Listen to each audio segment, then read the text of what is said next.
Hello guys, welcome to CAD Matters. Today I'm going to teach you about 3ds Max user interfaces. Fine, let's go in. The user interface is referred to as a platform which user and the computer interface interact. So whatever you see on the desktop, they are all user interface.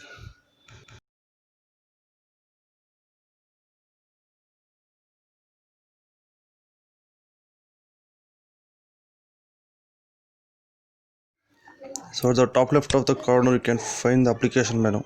This provides access to common file actions such as save as, export, import, new and open, and it also contains the options which is used to customize the current project.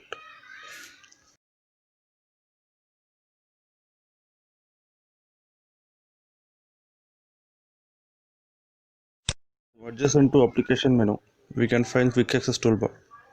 So it provides access to the default tools like new, save, undo and redo and so on. At the top you can find the title bar which displays the title of the current project. Since this is unsaved, so the title bar is displayed as untitled. Okay, at the right hand you can find the info center. So it is used for mainly to search for the information. You enter a keyword in the search box, it displays the information list about the word you entered.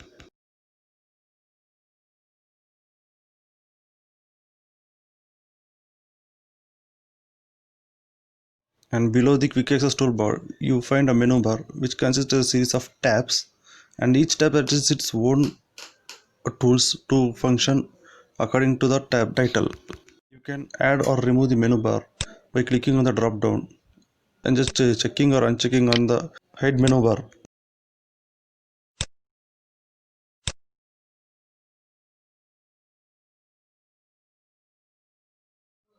So these menu bars are very important for easy functioning on 3ds Max.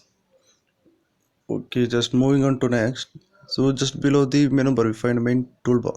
The main toolbar consists of tools which are used for primary function in 3ds Max like scale, move, rotate, etc. Below this we can find the modeling ribbon, so which provides quick access to the modeling features including graphite modeling tool. You can even change the display mode by double clicking on the tab. Just observe this.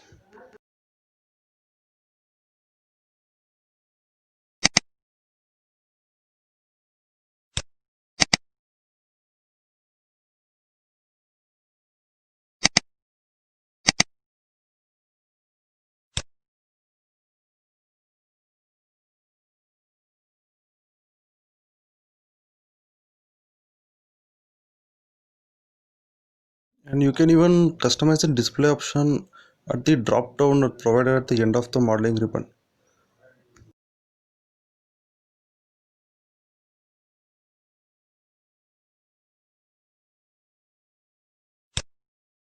And we can find the flyout menu here. So it is a single toolbar that consists of additional tools.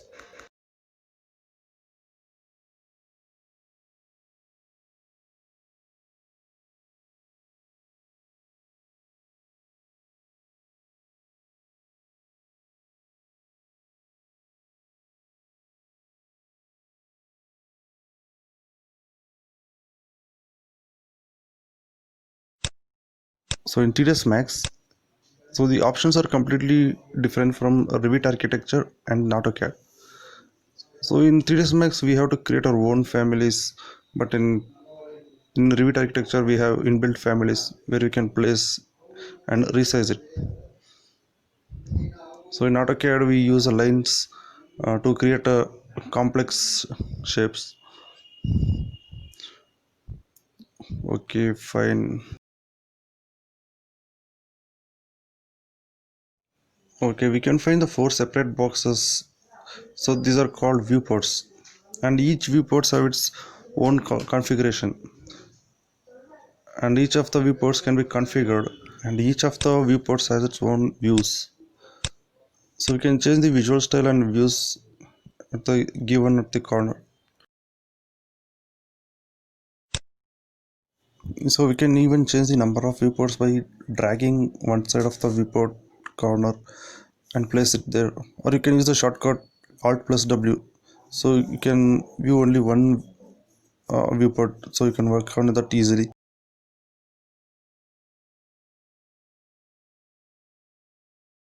So on the right side we can find the command panel, which consists of number of tools to draw a shape and modify that shape and so on. So in command panel we have lots of option where we can place the primitive shapes, 2D lines, and we can even place cameras and lights, and we have number of modifiers. I will explain you in detail later.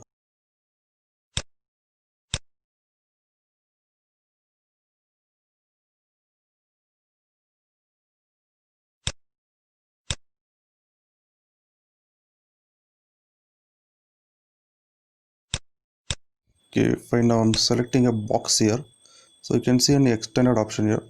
So this extended option is known as rollout. Okay, this contains of grouping of controls which is used for drawing a shape. And in rollout we can see the two signs like plus and minus sign.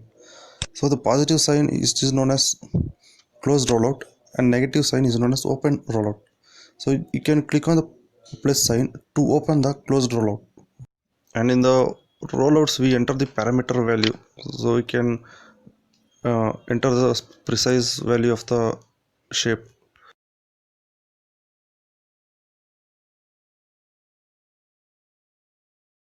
And whatever we find below the viewport are called lower interface bar.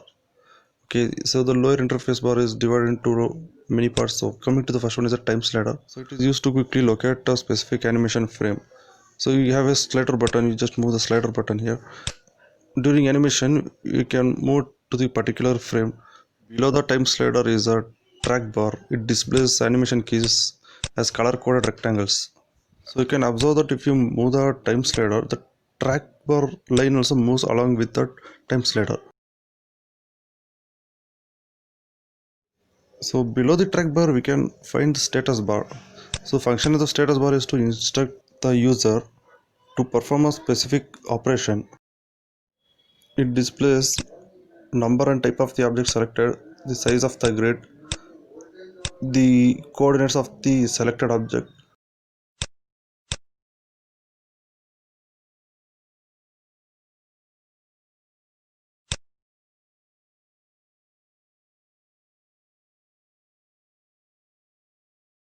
and the bottommost portion we have prompt line. So it provides information about what to do next if you are stuck while doing operation. So the prompt line will help you.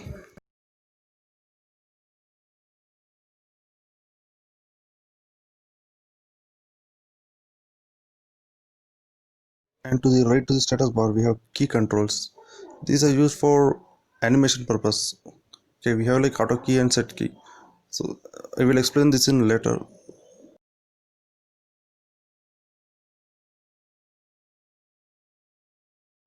And next to it we can find the time controls. It provides an easy way through various animation keys and frames.